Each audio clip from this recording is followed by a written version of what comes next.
Hello, everybody, and welcome to the second episode of the Nathan Graves Show, starring me, Nathan Graves.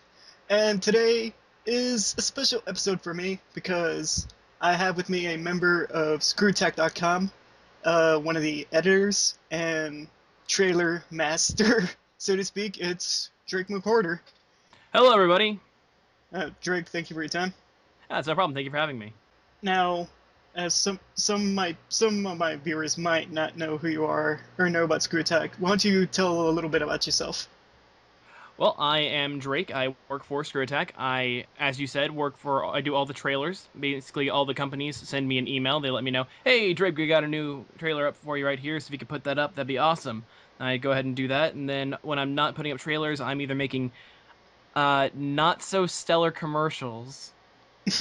Honestly, they're not that great, but people seem to enjoy them. Gotcha, that's pretty great. Yikes. That's one of the things I do. I also film and edit our weekly video podcast, Side Scrollers, and our daily news show, Hard News. And yeah, that's pretty much what I do for a living. How did you get started at ScrewTech? I know you started off as an intern. Well, when I graduated high school, I was actually watching Side Scrollers one day, and I was like, oh yeah, they're in Dallas. I'm in Dallas. This sounds perfect because I know how to edit videos. So I sent Craig an email. That's my boss to anybody that doesn't know what Screw Attack is.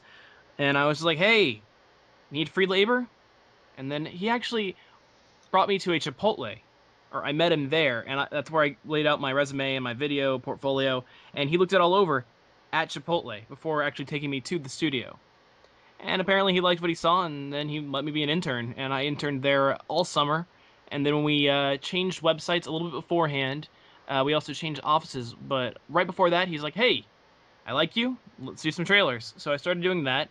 And then I had a bit of a conflict actually getting to work. So I started working from home for about 3 to 4 months, which is why I didn't appear in a whole lot of videos. Then I was able to start going again once I had a car situation taken care of. And then whenever I got back to working in the office, that's whenever I started taking over the cameraman and editing positions for Hard News and Side Scrollers.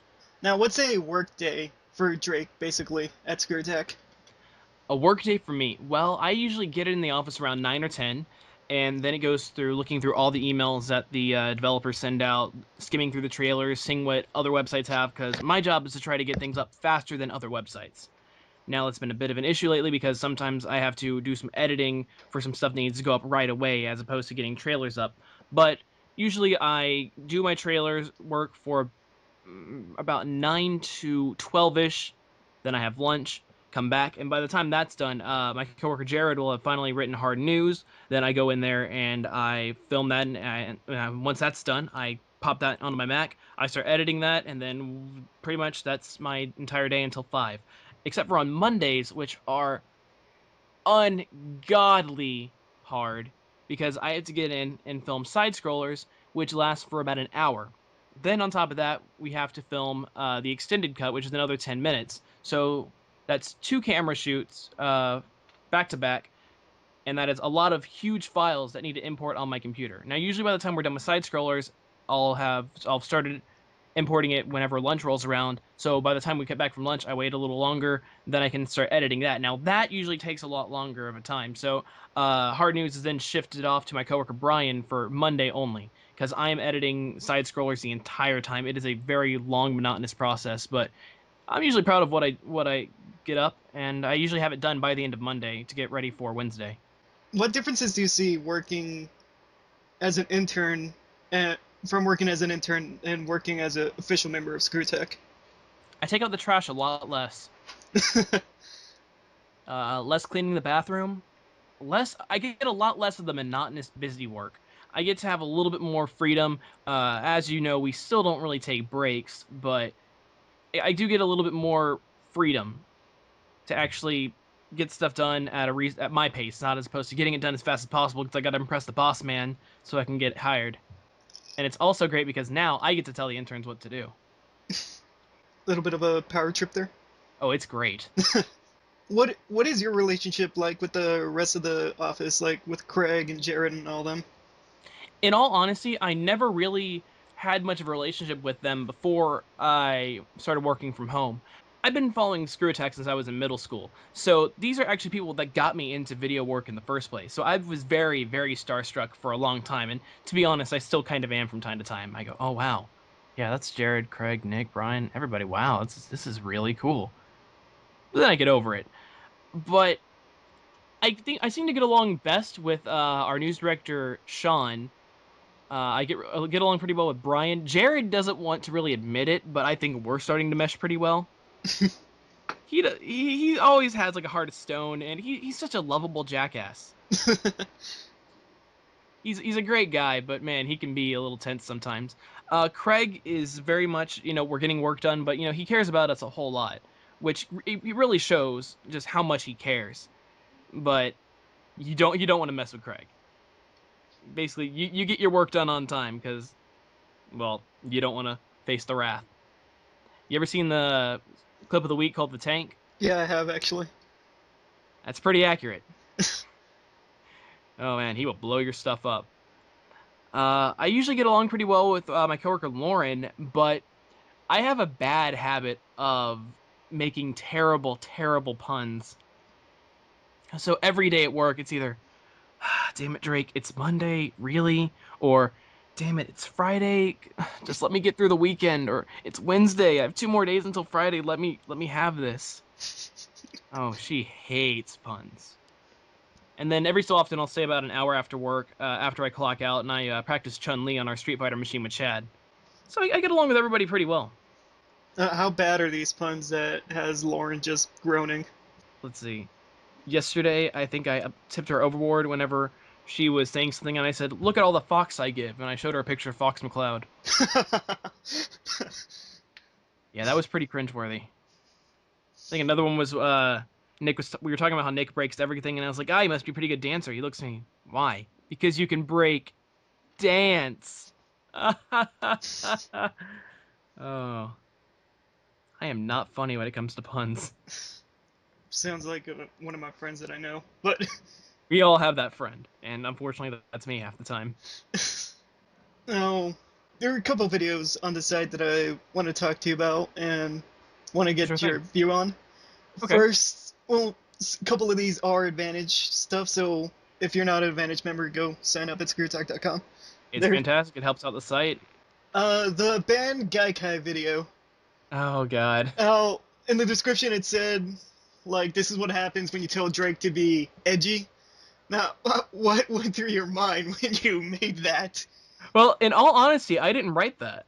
Oh, who wrote Our it? intern Shanturn wrote it, and we were inspired by this terrible mattress commercial where the guy is just so rude and hateful, but it was hilarious. So we're just sitting there. I was like, okay, you can play games right in your browser. Where else? You can play games on Miniclip. Well, Miniclip can go suck a dick.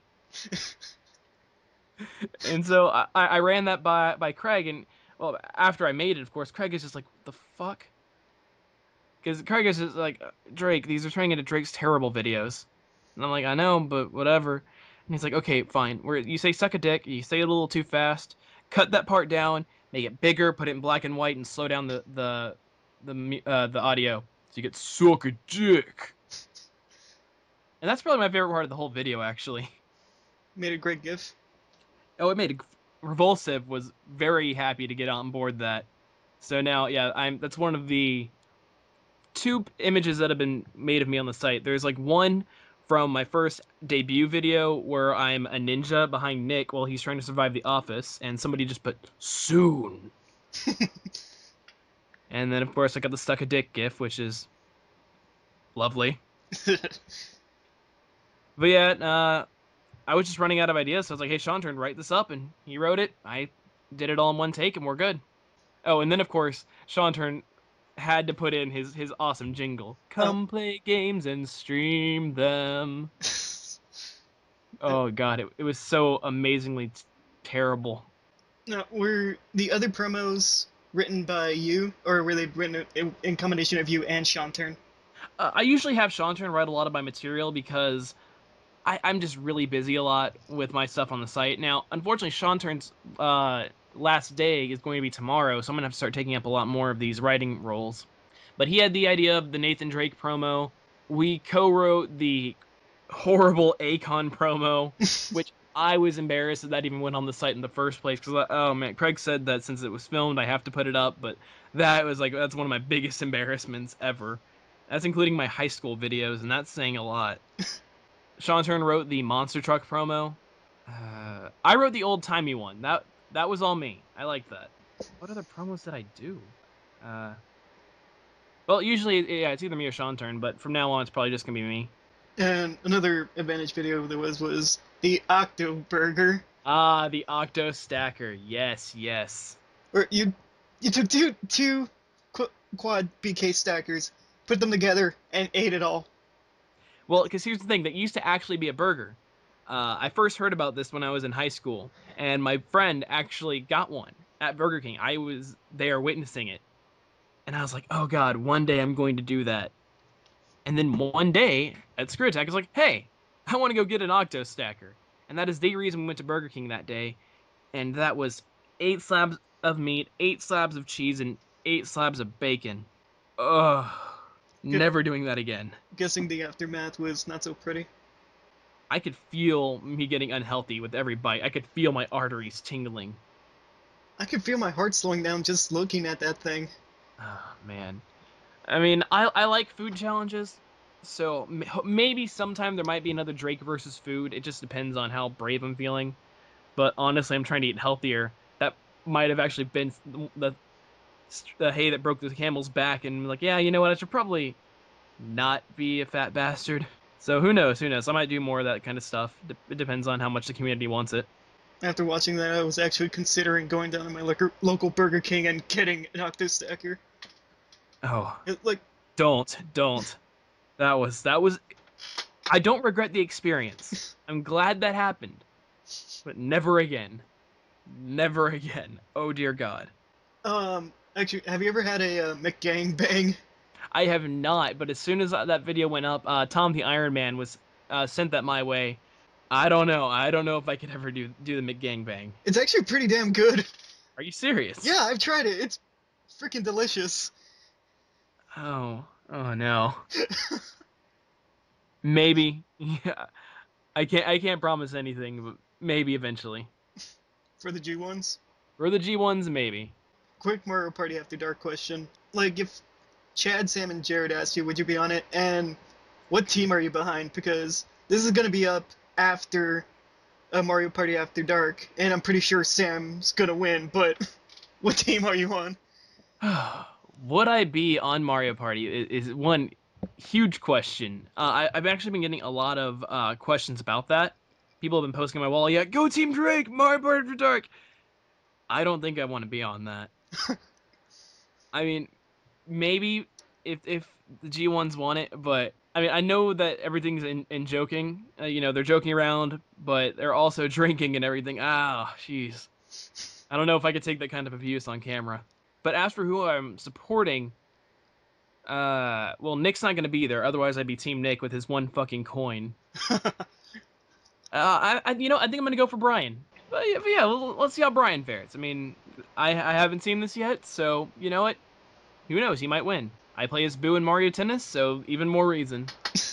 Perfect segue into next topic I want to talk about. Your video game collection. Oh, my video game collection. Yes. I love collecting video games. I've noticed you have a pretty impressive collection. Like, how many games do you currently own right now? Well, I just got back from Movie Trading Company, so let me actually check out my Playfire real fast. Including the 3 games I bought today, I will have officially owned 351 games. Wow. And my wish list is only 183, so that's progress. I was so happy my wish list was smaller than the games I owned. When did you start this collection? I started collecting games. Well, I have a lot of these games are games I grew up with from my childhood. Like, I'm a kid of the 2000s, so I grew up on the GameCube and PlayStation 2. So a lot of those are from my childhood. But I started actually getting into video game collecting hardcore Probably when I was a sophomore in high school, whenever I started working, because I discovered a movie trading company, and I actually have owned an NES for a long time. I bought one at a garage sale when I was in elementary school, but I never had any games for it. So then I started buying those. I eventually got a Super Nintendo, got an N64, because I never had a 64 growing up, so I have to get on that.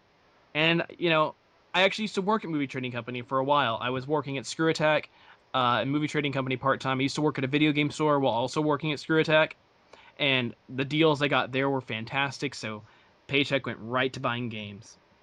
And even now, my girlfriend is giving me so much shit about it because I have a problem. I have a problem. But my absolute favorite thing to do is go to Trader's Village, which is a local flea market, and go retro hunting. That is amazing. I find so many great deals there. I like to do that too on the weekends. I found this certain spot where my dad sells, and there's an old couple that sells some old school games. They even had an NES 2. Ah, nice, nice. I saw that. I wanted to buy it, but they weren't selling it. It's just like, oh, what the fuck? I want that. God. It was so beautiful. Why do you have to bring that to me, man? Now I gotta go buy it. Well, After the show, I need to hear about this place. well, it's all the way down here in the Rio Grande Valley. I doubt you'll make the trek just for an NES 2. Or you might. I don't I, know. I'm sure I could probably find some other stuff. I might have friends down there. I don't know. We'll find out. Maybe. Uh, maybe. I think my favorite thing that I own in my collection, from a rarity wise, I don't think I have anything that impressive. But from a oh my god, that's awesome standpoint, I have Legend of Zelda 1 and 2 and Ocarina of Time Majora's Mask all gold.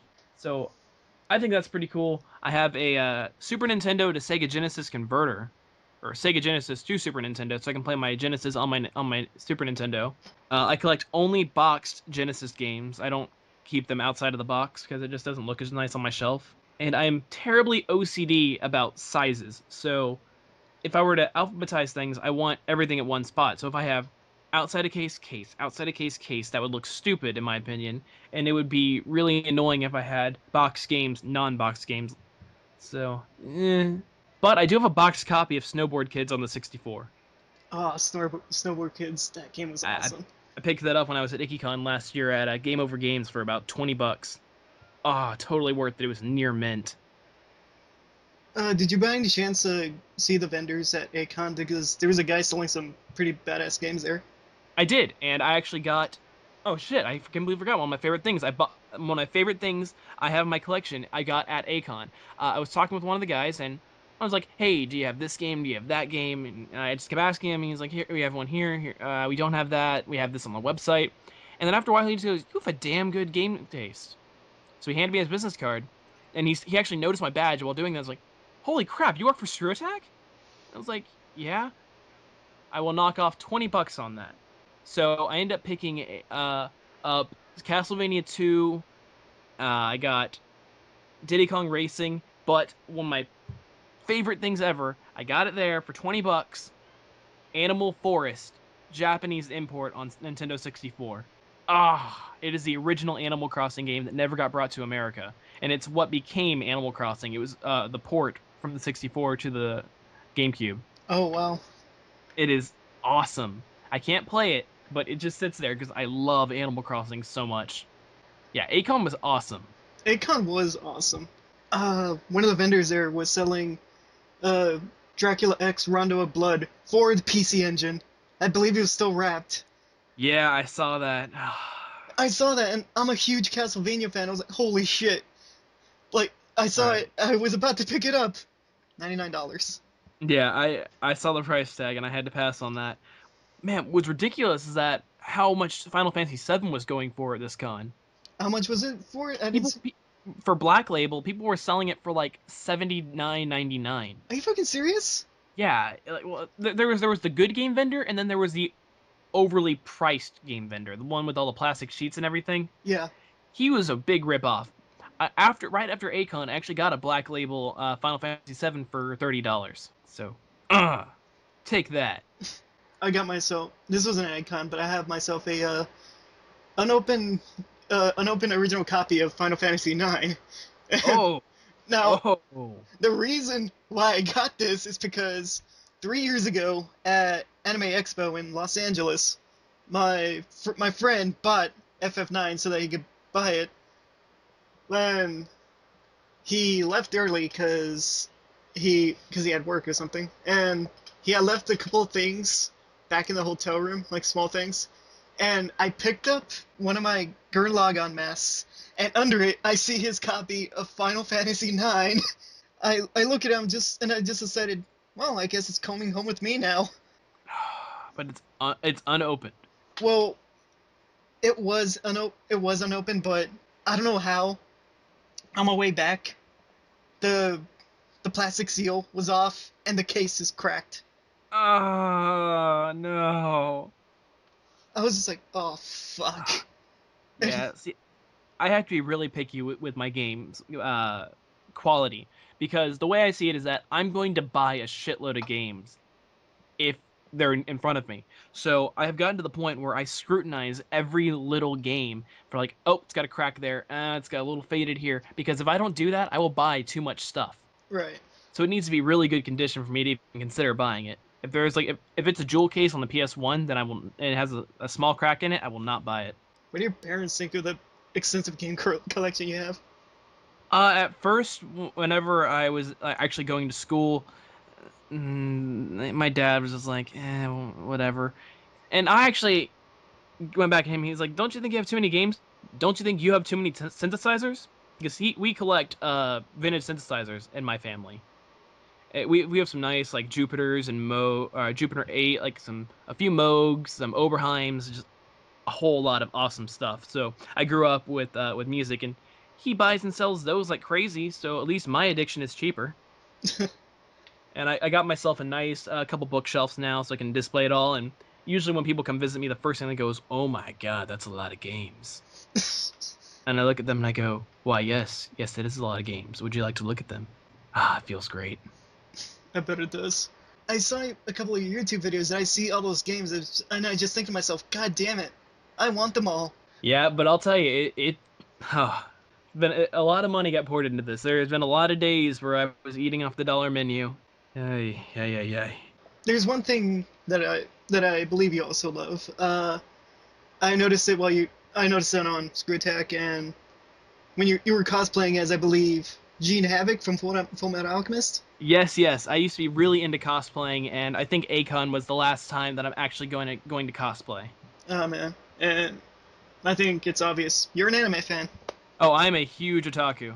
I've been into the anime scene, well, since I was little with Toonami, but I actually had a voice acting audition at Funimation while I was working at Screw Attack, or early on. I auditioned for the part of Brief in the dub of Panty and Stocking with Garter Belt. Oh wow. I did not get the part, but that was actually my second time at Funimation. I got a full tour because I know a guy who knows a guy who knows a guy who knows a guy. And oh man, Funimation is a great place. It's actually right down the street in Flower Mound. And it's just an awesome place. The studio's fantastic, and they have a full-sized Alphonse Elric statue. And I fanboyed. I actually do that quite frequently. Like I have a hard time standing around Brundlefloss because I will just excessively fanboy. Funny story. Recently we just released an episode of Newsroom with Brundlefloss, and I got asked to film that. And I was like, uh, I have a spontaneous date. I need to go, because I was just so nervous around him because he's one of my favorite musicians. Were you at the concert at Akon? I was not. I was actually in the room editing. Ah, that sucks. But yeah, sorry, you were talking about anime. Yes, Yeah. oh man, anime is so awesome. I love the culture, I love the shows, manga, everything about it. What is your favorite anime? Okay, my favorite anime is, okay, don't insult me on this, but it is a tie between the girly show Canon and a show by the same people, Clannad. Now, I'm still a little iffy. I'm pretty sure Clannad is the better anime, but I've only seen it once, so I need to watch it again to really judge. But they are just so beautifully depressing. And when I mean depressing, I really mean depressing, like go cut yourself depressing. But it's so beautiful.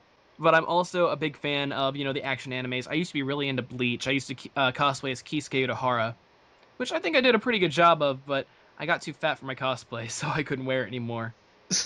Um, I'm really into Tengen Toppa Gurren Lagann, Yes. Bubblegum Crisis, Afro Samurai, Digimon, Pokemon. Well, the first and second season of Pokemon was good. First season of Digimon was great. 2 and 3 wasn't. Uh, I really like Panty and Stocking, which is one of the reasons I auditioned for the part. God, there's just so many anime in my mind. I can't I can't list them all. I like Dragon Ball, Dragon Ball Z, GT can go suck a dick. I actually like Metabots. Oh That's God. one of my guilty pleasures. Another guilty pleasure of mine is fighting Foodons. Dude, I love that show. It's so terrible, but it's amazing. I think I'm gonna have to cut this interview short because, oh God, fighting Foodons. Hey, they're fighting foods with attitude. Don't be dissing on that. The dub is so horrible. The plot is so stupid. The concept is ridiculous. It's amazing. I cannot stop laughing at it. Well, I don't think I should really say anything because I like Ultimate Muscle. See, I can judge you on that. Oh, come on. Uh, yeah. I say I have a hard time keeping up with anime lately because I've just been so busy with work and launching my own personal stuff on YouTube. But probably the only show I'm really keeping up with is Fairy Tail, which I love. Fairy Tail is just like the greatest anime that's constantly putting out episodes. It's gonna suck after a while. I say after they hit episode 250, it's gonna really go downhill. But so far, I like the ride. Speaking of Japan, Screw Attack is going to have the Iron Man of Screw Attack Japan edition. Yes, the Japan extravaganza. Uh, that's gonna be fun. For those at home who don't know, Screw Attack's going to be going to Tokyo Game Show, and Craig is going to be taking one person from the office, and the way to determine who's going to go is through a video game tournament. With the worst games ever. And sadly, I've actually been training up on a few of them. I heard like Chad and Jared say that they were going to try to knock you out on the first day. Brian and I are like the only people actually practicing these games, so that's why I'm getting a lot of crap because I'm actually mentioning like, yeah, I'm fucking training, yeah. I bought a few. Craig gives me shit because I actually bought a couple games. Like I bought Stunt Race FX and Mario Tennis to practice on because I didn't have them. But I just don't want to look like a complete dumbass on screwing around again. So that's why I'm practicing up. I'm probably not going to go to Japan. I personally think that Sean should go because he actually knows Japanese. Sean But knows I'm Japanese. Sean knows Japanese. He actually used to live in Japan, or well, he stayed in Japan, is how he says it. So I think he's the most qualified. He's out of practice with Japanese, but it would come right back to him. Uh, Me personally, I think it'd be better if I stayed at home and kept putting up trailers and stuff. But I'm gonna try to make it a show. So if anybody's listening and wants to go support Team Me, rock that spring green in the chat on Screwing Around, June 9th through 13th. This is a tough decision for me because I want to support you. You're a cool guy, but I don't want to disband from Team Sam. Yeah, you never know. You never know. I could make a come behind victory. If I do this, it would be the true underdog story. It would, and you would be able to go to Japan and I've always wanted to go to Japan. I'm very torn. I want to go to Japan because it's $2,000 plane ticket, but I also think that there's much better people that could go. So who knows? My goal is to at least to do the best I can and hopefully not suck. now, are there certain games from the chosen 10 that you wish are picked? New Super Mario Bros. Wii coin battle, because I have found so many ways to be a cheap and cheating dick on it. It's great. I kind of want Stunt Race FX to get picked because it's so easy for other people to lose at it. So if you just go slow and steady, other people can just go crash a lot. Uh, I kind of want Mario Tennis to happen, even though Nick's really good at it, because it's just like Pong with 3D characters. And I really, really want Nintendo Campus Challenge to be picked because I've gotten pretty good at that. Are you practicing with that? Do you just use the Office copy or? For Nintendo Campus Challenge, I play that sometimes, but the game is just Mario Brothers 3, Pinbot, and Dr. Mario. Okay. And I own Dr. Mario and Mario Brothers 3, so I practice on those at home. But I'll run time on the office copy of Campus Challenge, and my best score was in the 700,000. So that's freaking awesome because I've only been able to get that good once. I usually land around 400,000. So if I can channel that, because I'm pretty sure it's gonna get picked. Oh yeah, that's gonna be fun. Now, jumping back to anime, there's something I forgot to ask actually. What anime do you absolutely loathe? That I loathe. Other than Bleach right now, because of just because of how convoluted and stupid it's gotten. Hmm. I really I don't loathe it, but I highly dislike Naruto because of the community and just how annoying the fans can be sometimes. There's people that like a show and there's people that obsess about a show, and the Naruto fans do tend to get a little overboard. But on that regard, something I hate with a burning passion isn't an anime, but it's Homestuck. I hate Homestuck. God, the cosplayers are everywhere, and it just annoys me because I don't know. I read it for a bit and I just was not that impressed. But again, just how annoying the fans can be. That sets me over. If you like Homestuck, I'm sorry. No, I don't like Homestuck. I know a couple Okay, people good. that Thank like you. Homestuck. I never bothered to read it. If you like Naruto, I'm sorry. No, I hate Naruto. Okay, good. Good. We can agree. Yes, Yes. I will question you about Fighting Foodon's, but you know what? Fighting Foodons is good. It's it's so bad it's good. It's the Room of anime. If you've seen The Room by Tommy Wiseau, it is so bad it's good. That's Fighting Foodons. Well, what about Birdemic? That Have not seen that I or haven't heard seen of it. it.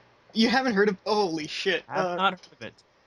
I've been a little out of touch with the anime community since I've been trying to game more.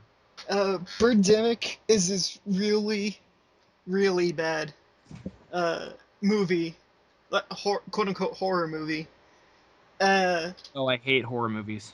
well, like 40 minutes of this movie, like nothing happens. Like literally nothing happens.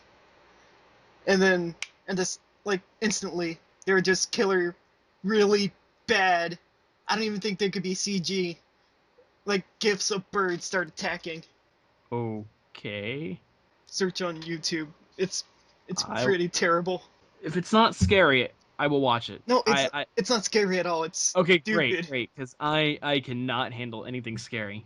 You will never ever be able to see me streaming Amnesia.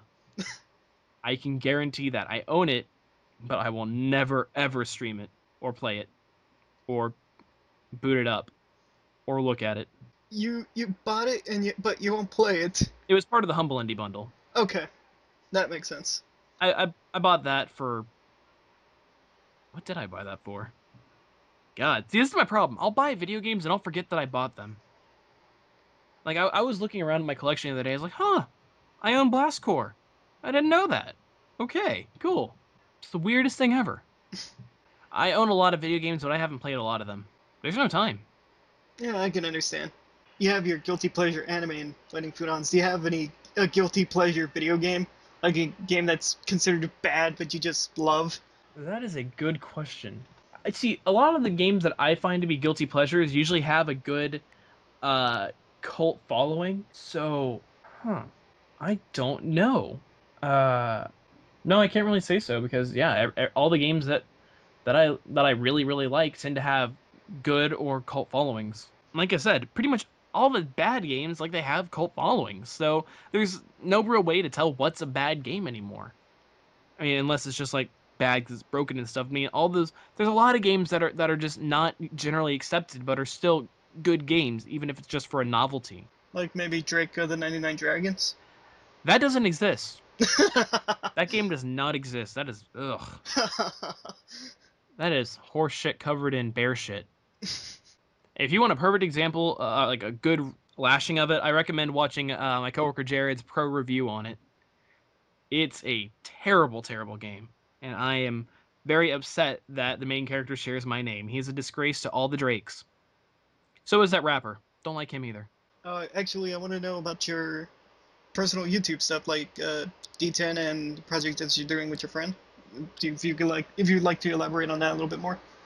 Well, I've actually used to be really big into Let's Playing whenever I was in high school, which a lot of my stuff wasn't that good, but somehow it got views. So I have about 1,400 subscribers, but I really want to do a lot of my own stuff outside of Screw Attack, and make a little bit of side change here and there.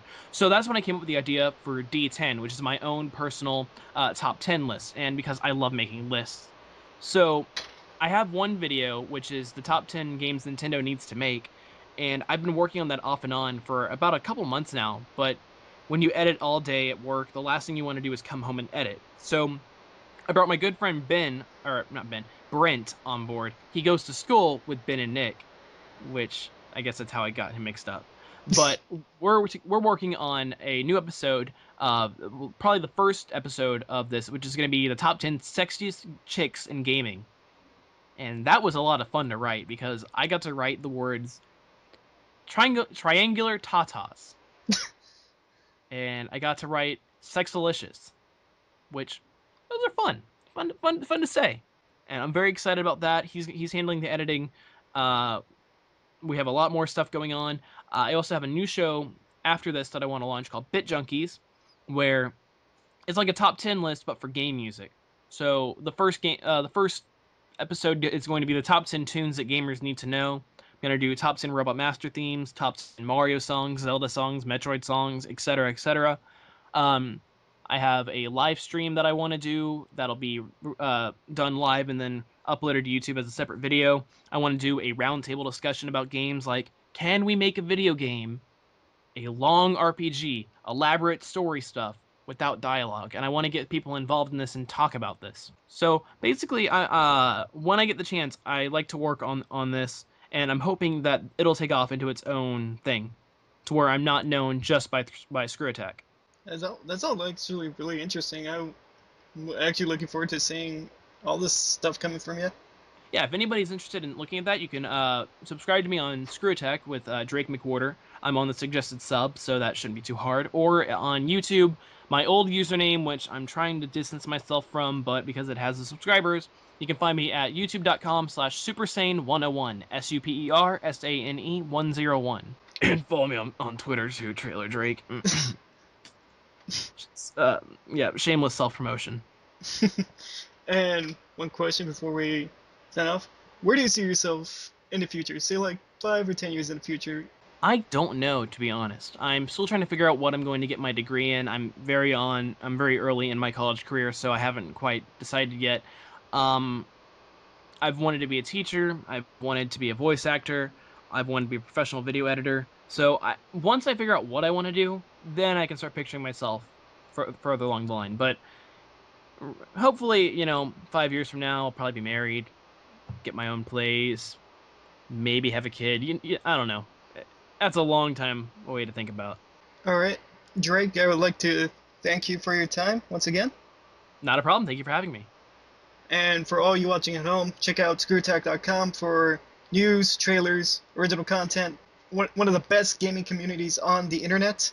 Subscribe to Drake on Screwtack. Subscribe to his YouTube channel, Super Saiyan 101. Follow him on Twitter at Trailer Drake. Follow me on Twitter at NathanGraves989 so that you can find out who is going to be the next guest on the Nathan Graves Show. And that'll do it for this week's episode. Thank you all for joining me, and join me again next week with my next guest. See you guys. It's NathanGraves989 signing off.